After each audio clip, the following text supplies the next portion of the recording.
Llegaban a la Casa Nacional y si había dinero dentro de ellas, alguien se quedaba, alguien o alguienes se quedaban con el dinero y destruían la carta, destruían el sobre. Entonces decidí formar un centro de recaudación, pero secreto.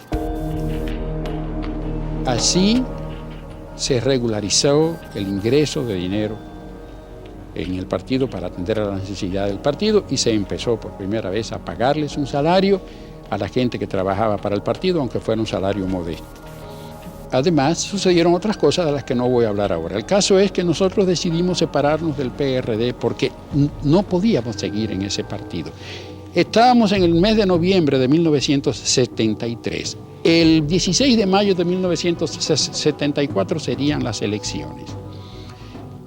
Yo no podía evitar de ninguna manera ser el candidato presidencial de ese partido y yo no podía ir de candidato presidencial de ese partido porque si ganaba las elecciones, ¿qué iba a hacer de mí? Hubiera tenido que convertir el país en una cárcel para empezar metiendo en esa cárcel a todos los PRDistas que se hubieran dedicado a negocios sucios inmediatamente que llegáramos al gobierno. Y además, dentro del partido no se contaba con gente que pudiera enfrentar, estudiar o analizar siquiera los problemas del país. Los PRDistas, la gran masa de los PRDistas organizados en el partido, cuando yo salí del partido, empezaron a decir que era un traidor, que me le había vendido a Balaguer. Conozco incluso el caso de una persona que dijo que él sabía con seguridad que Balaguer me había dado 5 millones de pesos para que yo le vendiera el partido y que él llegó a casa en el momento en que yo estaba contando el dinero. Bueno, pues imagínense ustedes, contar 5 millones de pesos, se necesita mucho tiempo para contar 5 millones de pesos. Y parece que en esos 2 o 3 meses que yo estuve contando el dinero, pues él llegó, entró y me vio rodeado de esas cantidades de dinero. La gente habla de 5 millones de pesos sin imaginarse todo el espacio que necesitan, que ocupan 5 millones de pesos, pero así son. Y el pobre pueblo dominicano, pues cuando actúa emocionalmente se deja llevar por esos cuentos. El PLD es la negación dialéctica de lo que es el PRD. El PLD desde el primer momento fue un partido compuesto por gentes capaces, honestas y dispuestas a servirle al pueblo dominicano porque esa era su vocación y para eso se prepararon, para eso se han capacitado.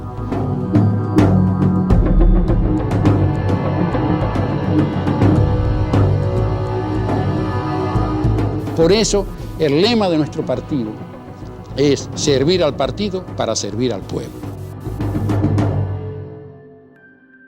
Y uno no puede evitar preguntarse qué pensaría el profesor Juan Bosch de su PLD al día de hoy.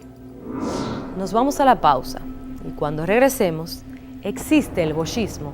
¿Es posible el bochismo? Un tiempo después, ¿qué pasó con el PLD fundado por don Juan? Entonces el partido se fortaleció, ya se convirtió en una fuerza determinante, ha entrado en este proceso de cambio. Pero ese partido de cuadros destinado a continuar la obra de liberación de Duarte, ¿terminó? ¿Se acabó? Se acabó, hace tiempo que se acabó, pero sobre todo a partir del segundo gobierno del doctor Fernández, porque ya en el segundo gobierno el partido se convierte en una maquinaria electoral. Un fenómeno interesante de la práctica política dominicana es el hecho de que los partidos se transforman en maquinarias electorales. Si tuviéramos que respondernos si es posible y necesario una política bochista hoy, primero tenemos que preguntarnos qué es el bochismo. Y yo podría decir que la esencia del bochismo es una política que ve la realidad de manera compleja e integral. Segundo, que entiende que el actor político no surge espontáneamente, que el actor político se forma y que la política que quiera ser transformadora tiene que empezar transformando a quienes van a hacer esa política. Y es una política además que se compromete éticamente con liberar al pueblo de la realidad que le oprime. La miseria, la falta de educación, la falta de salud, la dependencia, la falta de trabajo. Es una posición ética y política, y también pedagógica de la política. El bochismo es una teoría, digo yo, es un método, que fue lo que nos permitió construir el partido. Lo que sucede, Yolanda, es que nada es eterno, ni inmutable. Las circunstancias históricas son diferentes, no solamente en nuestro país, lo son ya en el escenario internacional y regional. Entonces las medidas y las imposiciones de disciplina que los PLDistas creamos y que nos las impusimos nosotros mismos, no pueden aplicarse de esa manera como se aplicaba hace 22 años, 23 años en esta sociedad. ¿Podrá volver el PLD al bochismo? Muy difícil y yo diría que casi imposible, porque la naturaleza del bochismo es otra.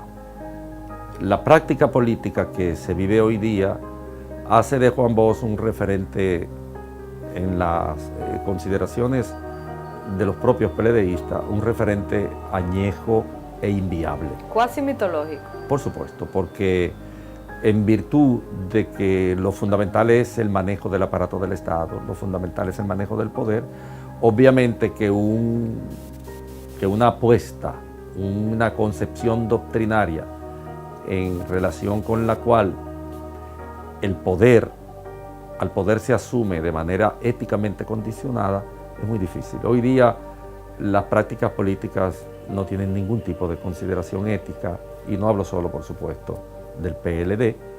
Pero lo que no se logra nunca, lo que no se logró fue cambiar la cultura política. Y por eso, no importa el partido, se vuelve a repetir. Los mismos defectos que encontramos entre nosotros mismos, lo hemos repetido en los otros y en nosotros mismos otra vez.